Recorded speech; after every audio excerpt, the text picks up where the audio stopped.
Hello friends and dear all students, very good afternoon to all. I am Pooja Sharma, consultant social worker, 10 year experience in the NGO sector, social service कह लीजिए। काफ़ी साल NGOs में काम करने के बाद मैंने जो सोचा वीडियो बनाऊं और वीडियो के थ्रू उन बच्चों को हेल्प करूं जो बच्चे मास्टर सोशल वर्क कर रहे हैं। और क्योंकि मैंने भी मास्टर सोशल वर्क इग्नू से किया हुआ, पास आउट हूँ 2015 की, और उसके बाद मैंने MA ह्यूमन राइट्स जामिया से किया है, तो काफ़ी अच्छा नॉलेज है। तो इसलिए मैंने सोचा क्यों नहीं मैं आपको हेल्प करूं। पर एक्सट्रीमली सॉरी फॉर दैट कि मैंने पिछले 5 महीने में कोई वीडियो अपलोड नहीं किया और बच्चे इतने परेशान हो रहे हैं कि मैं बता नहीं सकती। बट ऐसा नहीं है कि मैं वीडियो अपलोड नहीं कर रही हूँ तो मैं आप लोग को रिप्लाई नहीं कर रही हूँ, बात नहीं कर रही हूँ। बच्चे मुझे डायरेक्टली कॉल कर रहे हैं, क्वेश्चंस पूछ रहे हैं, सवाल पूछ रहे हैं, मैं उन सभी सवालों का जवाब दे रही हूँ। और आज मैं कुछ क्वेश्चंस ऐसे हैं जिनके मैं सवालों के आंसर में देने जा रही हूँ।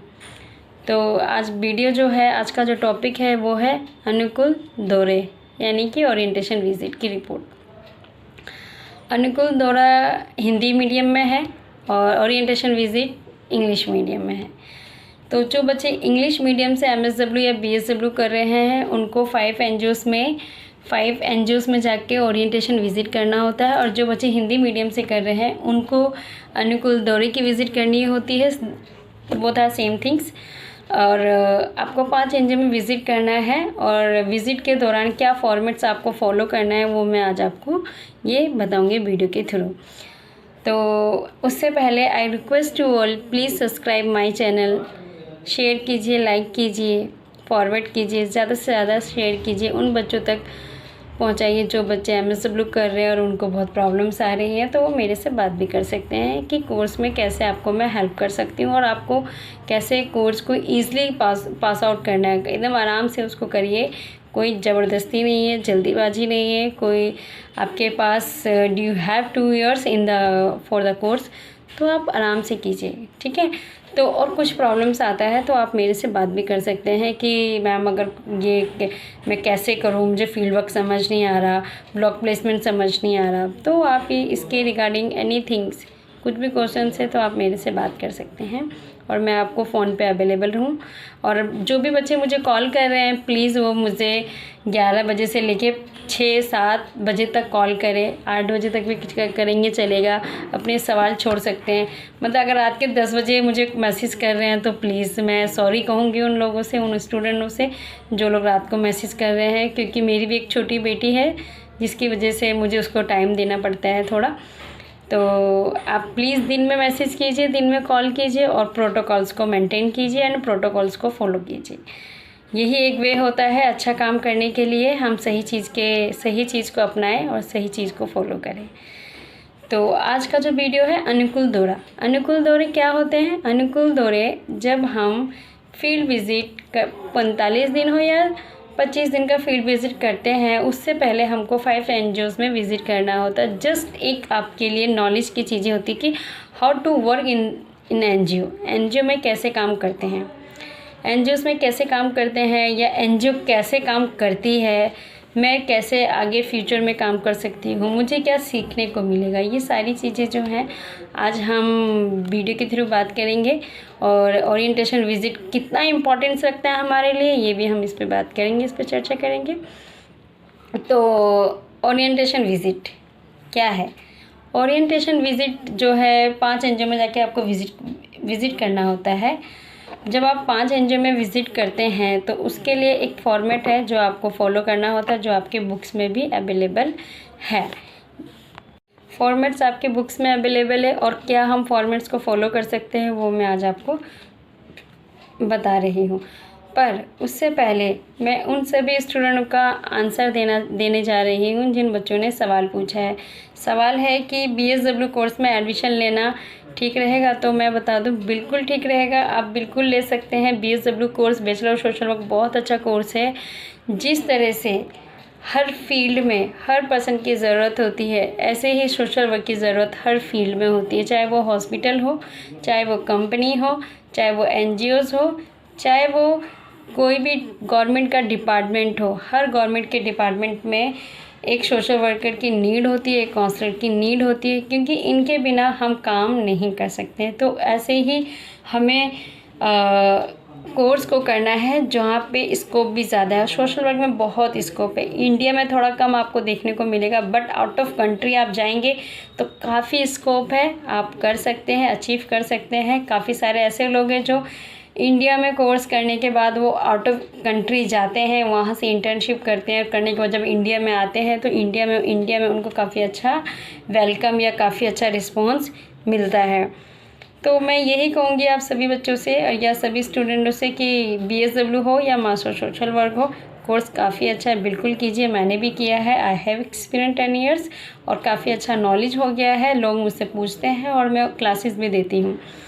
तो ये सारी चीज़ें हैं, आप बिल्कुल बेझिझक होकर BSW बैचलर सोशल वर्क में एडमिशन ले सकते हैं। दूसरा सवाल है कि इंटर्नशिप कहाँ से करें, तो मैं आपको बता दूं इंटर्नशिप कहाँ से करें। अगर कोई भी स्टूडेंट है आपके घर, सबसे पहले तो आप सर्च कीजिए कि आपके घर के आसपास कोई NGO काम करती है या कोई स्कूल है या कोई हॉस्पिटल है, आप वहाँ पर भी जाके इंटर्नशिप कर सकते हैं। क्योंकि इंटर्नशिप करने का मतलब है कि आपको सीखना है फील्ड में कैसे काम करते हैं। तो फील्ड में काम करने के लिए, सीखने के लिए तो आप स्कूल में भी जाके इंटर्नशिप कर सकते हैं, NGOs में जाके कर सकते हैं, कंपनीज़ में जाके भी कर सकते हैं, तो कोई प्रॉब्लम नहीं है। तो इंटर्नशिप के लिए मैंने आपको बता दिया, आप किसी भी NGOs में और कैसे भी कर सकते हैं जो घर के आपके नियर बाइस हो। अगर आप ज़्यादा ट्रैवलिंग कर सकते हैं 1 घंटे के आवर्स में, तो आप कोई भी NGO चूज़ कीजिए, नेट पे देखिए और जो आपको सही लगता है उसके बारे में पढ़िए, फिर आप उस NGO को सिलेक्ट कीजिए। या फिर जब हम ओरिएंटेशन विज़िट करते हैं, मैं आपको बताऊंगी ओरिएंटेशन विज़िट कैसे करते हैं, उसमें आप कैसे उन NGOs को सिलेक्ट कर सकते हैं। फिर है आपका कि MSW में जब हम एडमिशन ले लेते हैं तो हमें कैसे पता चलेगा कि क्लासेस कब स्टार्ट हुई है। तो मैं आपको बता दूं, इग्नू की नोटिफिकेशन या इग्नू का मेल आपको ज़रूर मिलेगा, जो भी आपका स्टडी सेंटर है वहाँ से। या आपको ये पता करते रहना पड़ेगा कि आपका स्टडी सेंटर आपने कौन सा भरा है और वहाँ पे क्लासेस स्टार्ट हुई है कि नहीं हुई है। आपको कई बार होता है कि क्योंकि IGNOU it's central university, the large university, वो बहुत जगह काम कर रही है, बहुत पूरे इंडिया में काम कर रही है, तो सम टाइम उनको नोटिफिकेशन देने का नहीं पता चल पाता है या टाइम से नहीं पहुंच पाता, जब तक पहुंचता है एग्ज़ाम आ चुके होते हैं। तो बट आप कॉलेज में जाके भी पता कर सकते हैं और जाइए, जो भी स्टडी सेंटर आपने भरा है आपको उस स्टडी सेंटर में ही जाना है, वहाँ पे आपको सारी चीज़ें अवेलेबल मिल जाएगी। और MSW और BSW कोर्स में तो एक कोऑर्डिनेटर ज़रूर होता है हर स्टडी सेंटर में, आप डायरेक्टली कोऑर्डिनेटर से भी बात कर सकते हैं। और MSW करने के बाद नेट एंड JRF कैसे क्वालिफाइड करें, ये चौथा सवाल है। मैं आपको बताऊं कि JRF मास्टर सोशल वर्क बहुत अच्छा कोर्स है और इसमें बहुत आसानी होती है कि आप नेट क्वालिफाइड कर सकते हैं। इसके नोट्स जो हैं आपको नेट पे अवेलेबल हो सकते हैं, आप नेट पे देख लीजिए, या कोई इंस्टीट्यूट ज्वाइन करिए जो कि कोचिंग करवाती है, ये तैयारी करवाती है। उसके लिए बेस्ट ऑप्शन यही है कि आप कोचिंग लीजिए, ताकि आपको JRF तक क्वालिफाइड कर लेते हैं तो PhD करना एकदम ईजी हो जाता है और बहुत आसान हो जाता है, ताकि आप आराम से PhD कर सकते हैं। एग्ज़ाम कब होता है और उसकी तैयारी कैसे करें, एग्ज़ाम कब होता है उसकी तैयारी करें। अगर आप फील्ड वर्क करते हैं तो बहुत इंपॉर्टेंट है कि जब आप फील्ड वर्क अच्छे से करेंगे तो आपको एग्ज़ाम की प्रिपरेशन करने में बहुत ज़्यादा कठिनाइयाँ नहीं आती है, क्योंकि एग्ज़ाम टोटली फील्ड वर्क से रिलेटेड ही होता है कि आप ड्यूरिंग द केस वर्क या जब आप केस वर्क कर रहे थे तो आपका अनुभव कैसा रहा, आपका एक्सपीरियंस कैसा रहा, वो सारी चीज़ें हैं आपको लर्न करनी है। तो इसका जो प्रिपरेशन है, एक तो असाइनमेंट जब आप बनाते हैं, असाइनमेंट जब आप बना रहे हैं तो असाइनमेंट्स के क्वेश्चंस को आप देखिए, किस तरह से क्वेश्चन से उसको पढ़िए। जब आप बना रहे हैं खुद से तो बहुत अच्छी बात है, तो आपके पास वो आंसर्स होते हैं, आप उसको देखिए, उसको पढ़िए ईजिली। आप उससे अगर पेपर देते हैं तो आप अच्छे नंबर से आप पास हो सकते हैं और अच्छे नंबर भी आते हैं। तो इसमें घबराने की ज़रूरत नहीं है कि प्रिपरेशन के लिए बहुत कहीं अलग से बुक्स लेनी पड़ेगी या कुछ लेना पड़ेगा। हाँ, अगर आपके कन्वीनियंट के लिए आपको लग रहा है कि मुझे कोई हेल्प बुक चाहिए तो आप हेल्प बुक भी यूज़ कर सकते हैं, कोई प्रॉब्लम नहीं है। कई बच्चों ने तो ये भी पूछा है कि जॉब कहाँ मिलेगी, तो मैं अपने वीडियो के माध्यम से कई बार बता चुकी हूँ कि जॉब कहाँ मिलेगी सोशल वर्क करने के बाद। इसका काफ़ी जगह प्लेसमेंट है और काफ़ी स्कोप है। प्लीज़ आप गूगल में सर्च कीजिए, कई सारे वेबसाइट हैं, वो मैं वेबसाइट आपको बता दूँगी। और इग्नू की ऑनलाइन क्लासेस होती है क्या, तो मैं आपको बता दूँ इग्नू की कोई ऑनलाइन क्लासेस नहीं होती है। हाँ, अगर आप कई स्टूडेंट ऐसे हैं जो ऑनलाइन क्लासेस लेने के लिए इच्छुक हैं या इंटरेस्टेड हैं, तो वो अपने सुपरवाइज़र से बात करके जूम मीटिंग के थ्रू अपने सवाल पूछ सकते हैं। पर्टिकुलर कोई क्लास इग्नू नहीं प्रोवाइड कराती है, अगर करवाती है तो उसके पहले भी नोटिफिकेशन निकलेगा, ज़रूर पता चल जाएगा आप लोगों को। तो अभी तक तो ऐसा नहीं हुआ है, बट अगर फ्यूचर में ऐसा होता है तो ये बहुत अच्छी बात है सभी स्टूडेंट के लिए। बट आप अपने कोऑर्डिनेटर से बात करके या मेरे से बात करके आप अपने सवाल या अपनी चीज़ें मुझसे पूछ सकते हैं, ताकि आपको आपके सवाल मिल सकें। अब बात आती है कि ओरिएंटेशन विज़िट का फॉर्मेट क्या है, ओरिएंटेशन विज़िट क्या है। ओरिएंटेशन विज़िट जो है 5 एनजीओ में जाके आपको विज़िट करना होता है। इस क्यों करते हैं विज़िट और क्या पर्पज़ है? विज़िट करने का पर्पज़ जो है कि आप फील्ड वर्क करने से पहले ये देखें कि एनजीओ में कैसे काम करते हैं, क्योंकि हर एनजीओ का अलग अलग ऑब्जेक्टिव है, मिशन है, विज़न है। तो आपको 5 एनजीओ में जाना है, विज़िट करना है, देखना है कैसे वो काम करती है, क्या काम करती है, फ़ंड कहाँ से आती है, कौन बेनिफिशरीज़ है, किन तक पहुँचाते हैं और कब से वो काम कर रही है, एनजीओ रजिस्ट्रेशन सही प्रॉपर तरीके से है कि नहीं है, किस एक्ट के थ्रू ये रजिस्ट्रेशन होता है। ये सारी चीज़ें जो है आप ओरिएंटेशन विज़िट में जान सकते हैं। जब आप अलग अलग एनजीओज़ में जाके मिनिमम 5 एनजीओज़ आपको विज़िट करना है। जब आप मिनिमम 5 एनजीओ विज़िट करते हैं तो you have to be lot of learn about the NGOs. आप एनजीओज़ के बारे में काफ़ी जानकारी हासिल कर लेते हैं और नॉलेज आपको मिल जाती है। तो यही पर्पज़ है, जब आप 5 एनजीओ विज़िट कर लेते हैं तो आपको एक अंदर से एक फीलिंग्स आती है कि हाँ, मैंने एक एनजीओ में विज़िट कर लिया है, इतने एनजीओ से विज़िट कर लिया, तो मैं अब फील्ड विज़िट कर सकती हूँ, मुझे कोई प्रॉब्लम्स नहीं आएगी ड्यूरिंग द इंटर्नशिप। तो क्योंकि आपको एक छोटा सा इन्फॉर्मेशन या ओरिएंटेशन आपको हो जाता है, जिसकी वजह से आप फील्ड वर्क करने में आपको आसानी हो जाती है। अब बात आती है कि फील्ड वर्क 45 डेज़ का लॉन्ग टर्म होता है। एक दिन में आप कैसे जानेंगे? एक दिन में आप जान सकते हैं, 2 दिन में जान लीजिए आप। जहाँ पे ओरिएंटेशन 1 दिन के, आप 2 दिन लगा लीजिए अगर आपको प्रॉब्लम्स आ रही है तो। आप 5 एनजीओ में विज़िट करेंगे तो आपको अलग अलग लोग मिलेंगे, अलग अलग तरीके से काम करते हुए लोग मिलेंगे, अलग अलग चीज़ें देखने को मिलेगी। इससे क्या होगा कि आपको डिफरेंट टाइप्स ऑफ नॉलेज, उन एनजीओज़ में से भी आप सेलेक्ट कर सकते हैं किसी एक एनजीओ को इंटर्नशिप करने के लिए, ताकि आपका हेजिटेशन निकल जाए कि हाँ, मैं इस एनजीओज़ में आके पहले विज़िट कर चुकी हूँ और मुझे यहाँ पे काम करने में अच्छा लगता है, अच्छा लगेगा या इंटरेस्ट मेरा बन जाएगा, तो आप ये भी कर सकते हैं। बहुत आराम से 5 एनजीओ की विज़िट आप एक दिन में कर सकते हैं। 1 आवर आप हर एनजीओज़ में लगाइए। तो ये था आपका ओरिएंटेशन विज़िट की डेफिनेशन और मैं इसके फॉर्मेट्स आपको बताने जा रही हूँ।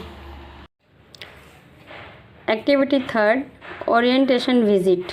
ये है ओरिएंटेशन का पूरा एक फॉर्मेट है जो कि आप इसको फॉलो कर सकते हैं अपने ओरिएंटेशन विज़िट के दौरान। और ज़रूरी नहीं है कि आप इसमें सारा चीज़ लिखें, ये छोटा सा आपके बुक्स में ही फॉर्मेट है, इसलिए मैं बुक से आप लोगों को दिखा रही हूँ ताकि आपको प्रॉब्लम्स ना आ पाए। जैसे कि नेम ऑफ द इंस्टीट्यूट, यानी कि एनजीओ का नाम क्या है। इंग्लिश वाले बच्चे ये इस वाले फॉर्मेट्स को फॉलो करेंगे और हिंदी वाले बच्चे जो मैं बोल रही हूँ हिंदी में, आप उसको देख सकते हैं। नेम ऑफ द एनजीओ हो गया, उसके बाद आपका आता है एड्रेस, यानी कि जहाँ पे एनजीओ काम करी है उसका पता क्या है। फिर आता है कि मिशन स्टेटमेंट, यानी कि एनजीओ का मिशन क्या है, उनके ऑब्जेक्टिव क्या है, किस मुद्दे पे वो काम करती है और करना चाहती है। इंस्टीट्यूट ऑब्जेक्टिव, यानी कि उनका ऑब्जेक्टिव, इनका उद्देश्य क्या है, एनजीओ का उद्देश्य क्या है और वो कैसे काम करती है। एनजीओ के हेड कौन है, एग्जीक्यूटिव ऑफिसर्स कौन है, एग्जीक्यूटिव मेंबर्स जो होते हैं आपको उनके नाम इसमें लिखने होते हैं जो इनको रनिंग करवा रहे हैं एनजीओज़ को। ये सारी चीज़ें, जैसे बोर्ड ऑफ मेंबर, कितने बोर्ड ऑफ मेंबर हैं एनजीओज़ में, ये आपको लिखना होगा। टाइप ऑफ वर्क, किस टाइप के काम वो करते हैं, जैसे एजुकेशन के ऊपर, वोकेशनल के ऊपर, या स्ट्रीट चिल्ड्रन के ऊपर, या लेबर बच्चों के ऊपर, किसी भी तरीके के बच्चों। अभी कोविड का टाइम चल रहा है तो राशन डिस्ट्रीब्यूशन का काम, किस तरह का काम कर रहे हैं, वो पूरा आपको इसमें लिखना है। फिर उसके बाद आता है आपका number and nature of beneficiaries, कितने बेनिफिशरीज़ को इन्होंने हेल्प किया है, कितने बेनिफिशरीज़ तक ये लोग पहुँचे हैं और कैसे हेल्प किया है। फिर जोग्राफिक एरिया ऑफ वर्क, कितने क्षेत्र में, कितने स्टेट में ये काम कर रहे हैं, कितना बड़ा एरिया है इनका जिसमें ये काम कर रहे हैं, और चाहे वो सपोज दिल्ली है या यूपी है, दिल्ली में भी कितनी जगहों में काम कर रहे हैं, कितने ज़िलों में काम कर रहे हैं, वो सारा आपको जोग्राफिक एरिया में लिखना है। फिर इसके बाद है फर्दर द एजेंसी रजिस्टर्ड और नॉट। फिर ये एजेंसी जो है रजिस्टर्ड है या नहीं है। एजेंसी मीन्स एनजीओ, ये एनजीओ रजिस्टर्ड है। अगर रजिस्टर्ड है तो दो चीज़ों में रजिस्टर्ड होती है, एक तो सोसाइटी एक्ट, एक होता है सोसाइटी एक्ट और दूसरा होता है ट्रस्ट एक्ट। ठीक है, ये दोनों चीज़ें हैं। आपको सोसाइटी एक्ट अगर वो बोलेंगे कि हाँ रजिस्टर्ड है, तो 1860 के अंडर सोसाइटी एक्ट में एनजीओ रजिस्ट्रेशन होता है। फिर उसके बाद है स्ट्रक्चर ऑफ ऑर्गेनाइजेशन, किस स्ट्रक्चर पे ये लोग काम करते हैं और कैसे इसको फॉलो किया जाता है। जैसे डायरेक्टर हो गया, डायरेक्टर के बाद मेंबर्स हो गए, मैनेजर्स हो गए, सुपरवाइज़र्स हो गए, कोऑर्डिनेटर्स हो गए, फील्ड वर्कर हो गए, टीचर्स हो गए, ये सारा आपको लिखना पड़ेगा। ये पूरा स्टाफ की डिटेल जो भी है वो लिखना पड़ेगा। जो आसानी से आपको इस फॉर्मेट के दौरान आपको आपके सवालों के आंसर एनजीओ प्रोवाइड करा देती है, आपको वही लिखना है। फिर अगर स्टाफ स्ट्रक्चर आप बनाते हैं तो प्रोफेशनल कितने हैं, प्रोफेशनल आप देखिए कितने लोग हैं, सपोर्ट स्टाफ कितने हैं या वॉलंटियर्स कितने हैं, क्या क्वालिफ़िकेशन है, कितने मेंबर्स हैं, ये डिटेल आपको थोड़ा क्या पोजीशन है वो लिखना पड़ेगा। हिस्ट्री ऑफ द ऑर्गेनाइजेशन, आप ये पॉइंट ज़रूर लिखिएगा। सोर्स ऑफ फंडिंग कहाँ से आती है, सोर्स ऑफ फंडिंग ये आपको देखना पड़ेगा। फिर उसके बाद आता है, ये इतना ज़रूरी नहीं है कि आप इसको लिखें क्योंकि problem faced by the agency and propose the remediate, ये भी इतना प्रॉब्लम फेस तो हर एनजीओस करती है, बट आपको इसको भी इतना लिखने की ज़रूरत नहीं है। फ्यूचर प्लान्स क्या है, ये आप लिख सकते हैं कि एनजीओस का फ्यूचर्स प्लान क्या है, कोई अवार्ड या रिकग्नाइजेशन या कुछ भी ऐसा सर्टिफिकेट एनजीओस को मिला है सरकार के द्वारा, किसी एनजीओ के द्वारा, तो आप वो लिख सकते हैं। उसके बाद बहुत ज़रूरी, इसमें से जो भी इम्पोर्टेंट्स आपको आपके सारे सवालों के आंसर एनजीओस के थ्रू मिल जाता है वो आपको लिखना पड़ेगा। उसके बाद आपका आता है लर्निंग प्रोसेस। आपका जब आप ओरिएंटेशन विज़िट करने गए, हर एनजीओ का लर्निंग प्रोसेसर आपका कैसा रहा, आपने क्या सीखा, और उसके बाद कंक्लूज़न आपका क्या निकला। तो ये सारी चीज़ें जो हैं आपको फॉर्मेट में अपने उतारनी हैं। आप देख सकते हैं ये इंग्लिश का फॉर्मेट है, ठीक हिंदी की बुक में हिंदी में लिखा हुआ होगा, तो आप प्लीज़ इसको फॉलो कीजिए। ये एक्टिविटी 3 है ओरिएंटेशन विज़िट एमएसडब्ल्यू बुक में।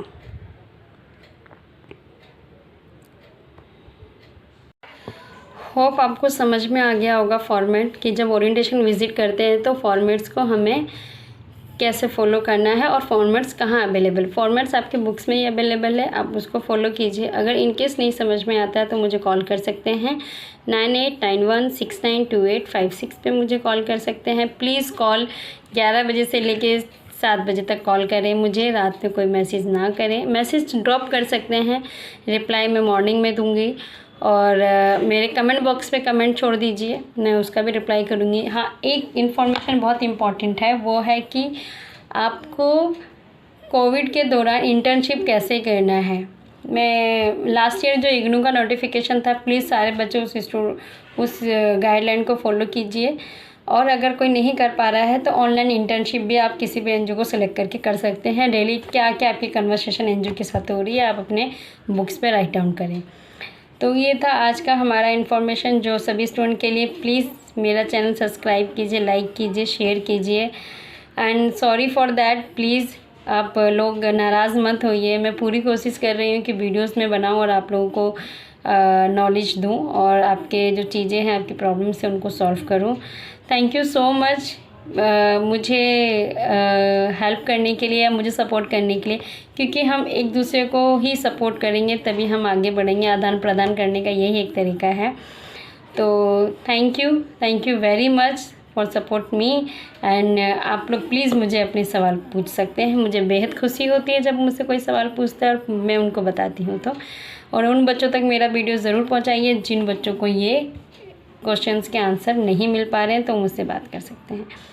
Thank you so much. फिर मिलते हैं नेक्स्ट वीडियो में। आप सभी लोग अच्छे हैं और अच्छे से रहे, सुरक्षित रहे। कोविड का टाइम चल रहा था तो काफ़ी सारे लोगों को हार्म हुआ है, काफ़ी सारी फैमिलीज़ को। Please help them. Thank you, bye bye, take care.